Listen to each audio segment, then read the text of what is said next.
Hi everybody, Lex Gray here. Hope you're having a fantastic day. Today I want to discuss a topic I've touched on before, analog versus digital for solo RPGing. Now in the past few videos, or at least a couple I've discussed way back when, they were kind of impromptu, informal. So what I did is I laid out my thoughts in a parallel document here as I record my ugly mug, and I'm going to go through it hoping to assist you if you are at a crossroad or a fork in the road on which method you want to try for playing an RPG solo, which I do here on this channel. So if you're new, welcome. Feel free to subscribe, like, comment, and please share your thoughts, which is what I strive for, and I will try to reply in a timely manner. So let's begin on the comparison between analog, which is often referred to as traditional play, to a digital method, whether it be a website or Google Doc, etc. So, first off, as I like to recommend any newcomer to solo RPG, which myself, I am also new to the hobby. I've been doing this just for a year or two. I recommend watching various random solo RPG channels.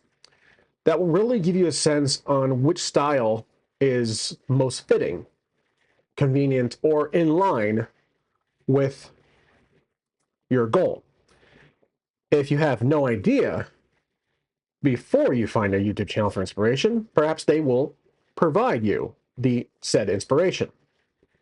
As, for example, if you watch my channel, I tried both methods, mostly recently traditional tabletop play compared to digital. There are many other YouTubers out there who are far more skilled and consistent compared to mine. I am very inconsistent, and I've just kind of accepted it at this point. So maybe don't use me as a starting point. Find someone who has 1,000+ subscribers, someone who really puts time and effort, editing, multiple camera work, probably a budget of some sorts, into providing entertainment for solo play. Now, with that, that should give you a leap into what we'll start first. Let's talk about the analog method of play, traditional. First, it's most important to evaluate the environmental conditions and necessary tools that you have at your disposal to achieve an analog method of play, often referred to again as traditional play. Here are 5 things to consider. 1, do I have space? Do I have a table that's large enough to accommodate a solo RPG session? For example, wargamers, this is the most important thing because wargaming hobby is 99% of the time in person, traditional tabletop play. So you most likely want a table that's like at least 4x4, 3x2, at least at that size. A dining table, a large desk, something that really can give you enough room to lay out your documents, your dice, your papers, your game books, anything, oracles, tables, whatever tool you want to use from prior, as I mentioned, that can fit on the table at hand. Because I don't recommend stacking things that are from different categories. You can stack books that are devoted entirely to tables. You can do like 3 or 4. Don't overwhelm yourself, obviously, but that's not really part of the video. I'm just saying don't stack different categories of your tools. You want to have them laid out.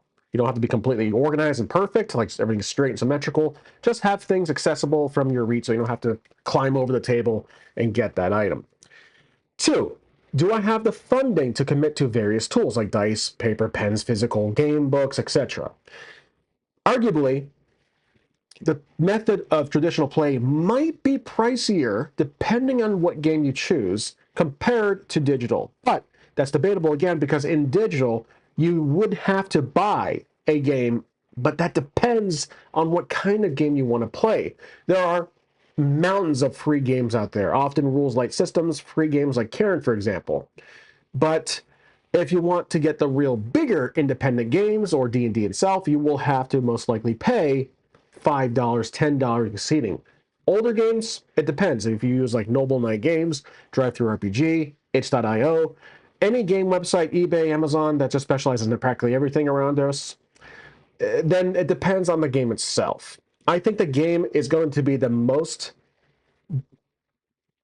I was going to say bang for your buck, but also the biggest part of your expenditure. Now, you could use existing items around your household if you have a D6s in various board games, because D6 is the most common type of die.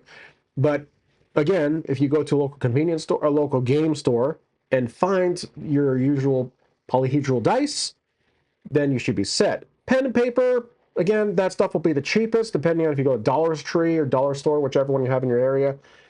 Hoping that you do. That will really dictate how much money you actually got to spend on this hobby. 3, do I have a past nostalgia for the style of play, or do I want to experience this traditional method that stems from the 70s, 80s, and 90s? Arguably, it continues on to this day.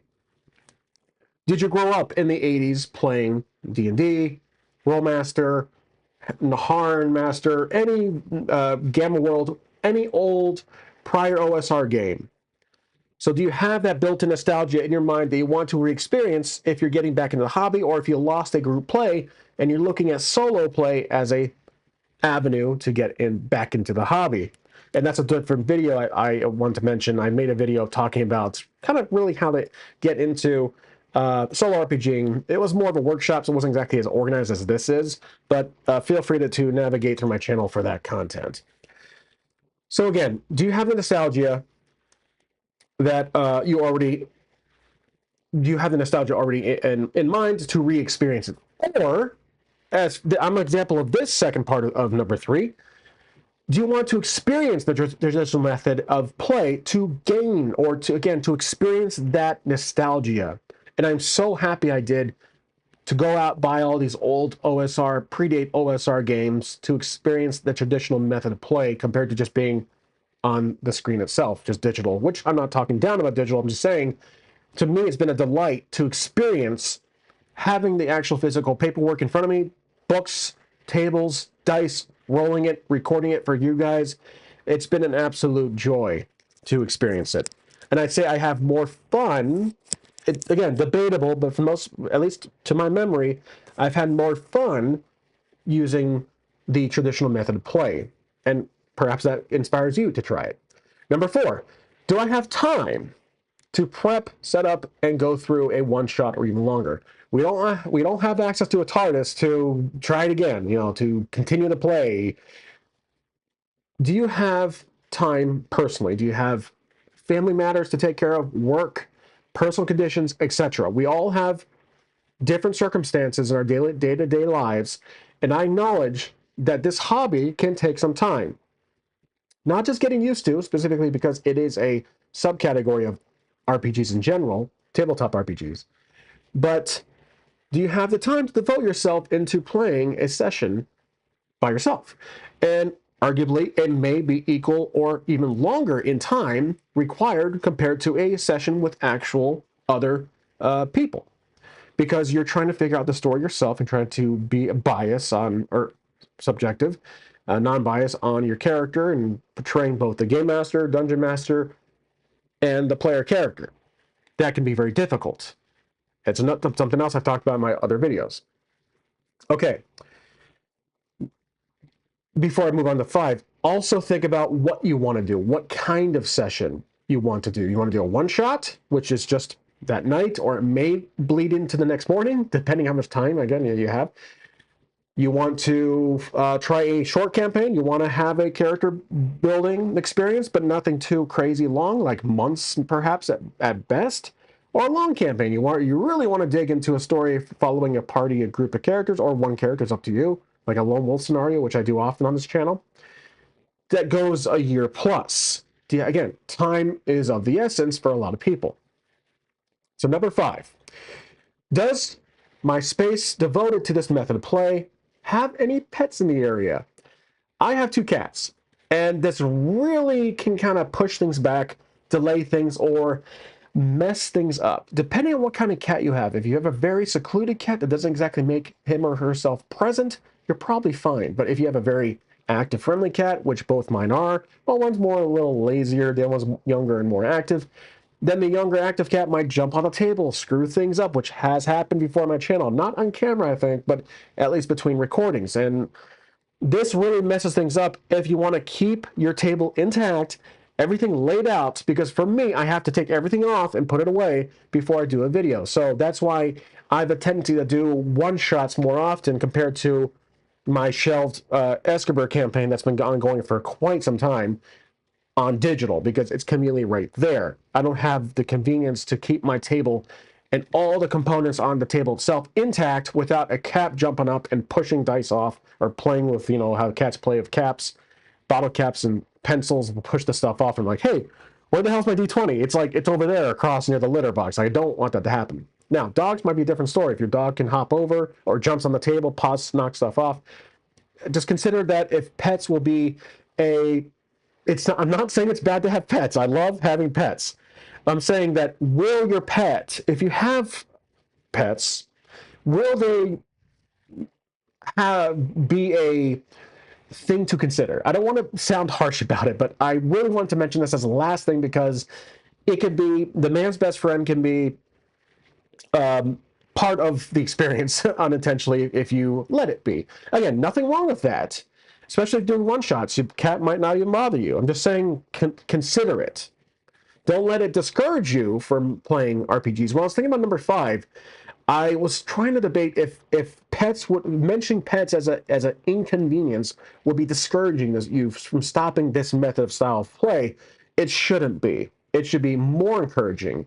So just, again, keep that in mind, especially if you're not recording it like I do with this little arch here I have above my head. And you're just documenting on your journaling, or you're taking notes, and you can step away from the game and come back to a day later, or a week later, then it might not be a problem. Because you're not, if you want to start a YouTube channel later down the road, then consider some methods of maybe keeping the pet not near you if it's possible. If it's a lap cat, it might be difficult, but again, it's up to you. Okay, now let's finish with digital, which is the second half of this video. Digital is equally as immense. Now, as I mentioned before one, evaluate your system if it can handle the basic requirements to run a digital method of solo RPGing. Now, does your computer have a keyboard, mouse? Good, you're all set. That's really all you require. Internet connection, obviously, that's very important, but I feel that everybody who has a computer most likely has internet. I don't want to sound naive there, but I just want to mention that if you have internet, you should be set. So, mouse, computer, an actual computer, keyboard, etc., internet, music. If you want to play music in the background to get yourself in the mood, that's perfectly fine. A lot of people do that. I don't often. I used to, but I want to avoid, copyright issues. So I try to find royalty-free music, but even that can be an issue. So just keep that in mind. It's the little things to really add to the quality of the experience. Okay, number 1. Should I use an existing writing software like Microsoft Word? LibreOffice is a free version. Notepad, or whatever notes or WordPad you have on your Mac or PC or Linux, whichever you use, or Google Docs online, or Microsoft Online, wherever they have as the equivalent. So it's all possible. You really just want to keep notes of your experience, which is not going to be. I'm not going to cover this entirely in this video, but I just want to mention that is a very strong thing to consider, is to track notes, and that can really drive you which choice you want to do. So there's the method of having writing software, or my personal favorite, a virtual tabletop. Now, I use Google Docs quite a lot, but experience-wise, virtual tabletops give you everything. Now, they're all very different, but they all have the same core goal: to provide you a campaign tool. So if you are solo playing, you're doing everything. You're a game master, and you're the player character, and you're also the audience. You're also the judge, jury, and execution of the entire story. So there are virtual tabletops out there that are either free at start, free for most tools, or costly for others. You have like Roll20, you have Foundry. There are tons and tons out there. Like Owlbear, for example, Owlbear Rodeo. Just look at virtual tabletop. You'll see a slew on Google search. I guarantee it. Look at the pricing. They have a free version, which I think most of them do, just to get you in the door. Free versions might be all you need, because you have one session. I think the paid versions, you often get more sessions. In my opinion, I've only tried like 4 or 5 of them. I think Roll20 is the most bang for your buck, and that buck is free. So I think the free Roll20 has everything you need to really do almost everything. I know it's not redundant there, but it's true for the solo RPG experience. Plus, it has all the game rules that you can buy. Keep that in mind. But again, it has the virtual character sheets, has tracking diary notes, items, has the virtual grid, map building, dice roller versus dice roll. I'll talk about here in a second. Okay, so number 2 is, if I use a virtual tabletop, should I stick to the basic free versions, or if they provide a paid service to achieve more features? I inadvertently talked about it in my last answer. So again, look at the free version. Every single virtual tabletop has that little annoying pricing thing. You click it, you see, hey, what does the free version give me? Limited space to upload my own custom avatar images, backgrounds. The paid version gives you like unlimited campaigns, etc. Just look at the website, the virtual tabletop, the VTT, and what they offer free versus paid. That might be a whole separate video, to be honest with you, because I can blabber on about it for hours. Number 3, can I find a virtual dice roller online or simply use the built-in dice roller if the virtual tabletop has it, which they most likely do? Again, Roll20 has a little 3D dice roller. If you prefer D&D 5e, 2024 or the 2014 version, D&D Beyond is a fantastic website. Not full-on campaign like Roll20 or Foundry, but its character sheet, its interactive character sheet is absolutely amazing. And the dice on there are so convenient on there. So you click the character sheet details, you click attack roll, the damage roll, it's considering everything you rolled before. So if you hit a critical 20, it'll give you the extra dice for the damage. So keep that in mind. Google search has a dice roller.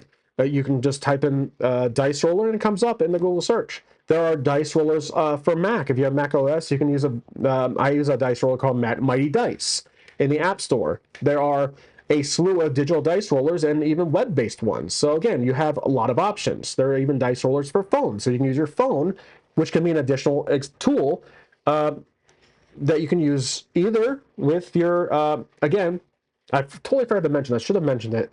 Another free possibility, if you find a free dice roller app on your Android or Apple iPhone, you can use that in place of buying dice. If you can't buy dice, you can use a virtual tabletop dice roller to replace that, to keep that, to sub that for spending.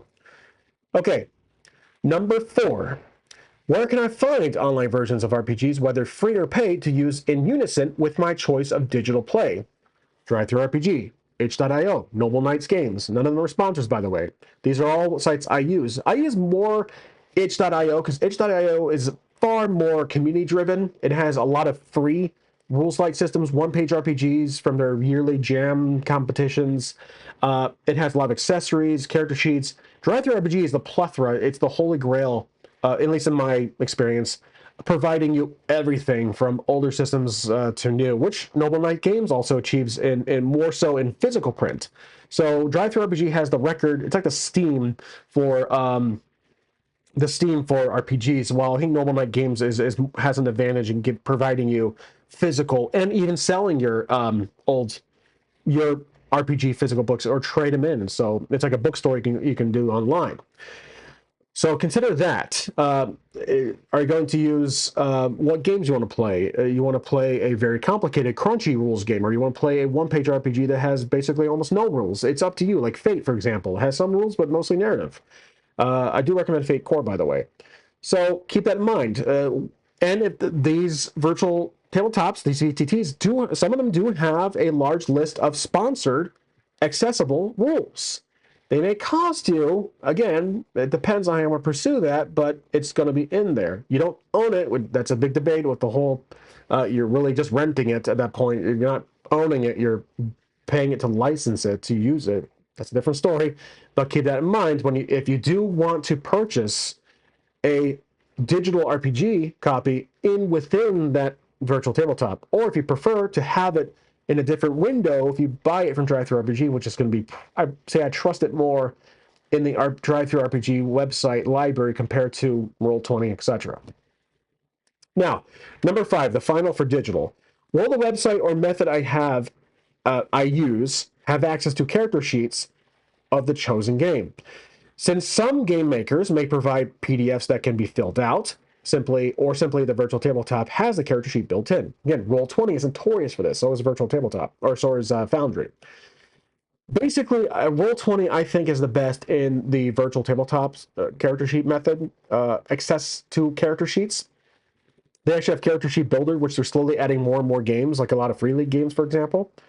But you want to find a character sheet, and I think most active game makers, distributors, have PDFs they can fill out, interact with. Because if you don't want to print them out, if you don't have a printer access like I do to my left here, you want to have it on digital. You want to be able to actually fill in the details. Now, some people might have iPads or ways to draw on the PDFs with a tablet, for example, like those little stencils you can draw with your Apple Pencil or whatever method you use for interacting with that character sheet. It's entirely up to you. Or if you don't really want to bother with character sheet, you can just use your notepad or just a document and type it away. It takes some more time because you don't have the formatting to really guide you, but that's completely accessible. Then that is number 5. Again, virtual tabletops most likely will have character sheets of your favorite game, probably more so the popular games. So that concludes both methods of play with 5 potential questions you would have, I assume you would have, in each category. I'd say choose the one that's best for you. That's obvious. It's really cliche saying that, but again, I highly recommend watching various YouTubers to give you that inspiration and that nudge you need to choose which method. If you are unsure, this is going to happen. I promise it, at least in the beginning. Try both. Now, the downside of this, if you try to spend little to no money, which is the goal, if you're on a budget, do so that it does not discourage you from the method you dislike. Basically, what I'm trying to say is, if you, for example, try analog play, you don't like it, you can go to digital. But later down the road, you'll be like, you know what, I want to go back to analog play. If you have that discouragement or that negativity with analog play, vice versa, by the way, I'm not trying to talk down about either one, then it might just keep you on that one side of the fence. I enjoy both methods. I prefer, at least this moment in time, the traditional method of play. But again, thoughts go through my head, you know what, I want to try digital. That's going to happen. So again, just try both if you're unsure. If you find one that you're happy with, there you go. That is your method, and go with it. But don't ever ignore the other method. And this isn't on my list, but I want to mention there is the hybrid method of play, which I've done on here sometimes. You can have your digital character sheet, you can have your game rules, or you can have your digital character sheet, your virtual dice roller, but an actual physical book. Try both of the best of both worlds. You have the actual physical book because you like to collect books, you like to read. You have the actual book there, but you don't have a lot of space, so you have the character sheet on your computer. You have your virtual dice roller because you have no dice. Again, look at both conditions. Look at both circumstances that you have, the circumstances that you live with, that you have to deal with, to blend them together in order to make it work for you. So that is it. I'm sure I missed some things, but I hope I covered most of the potential questions you may have for analog versus digital. And for people who saw my prior couple or so, I don't really keep track, analog versus digital videos, I hope this was more organized and more informative for you. So as always, thank you for watching. Please feel free to subscribe, comment, and share. Click that notification bell, as every YouTuber says, which I don't say enough. And I hope you have a great day. Thank you for watching, and I'll see you next time.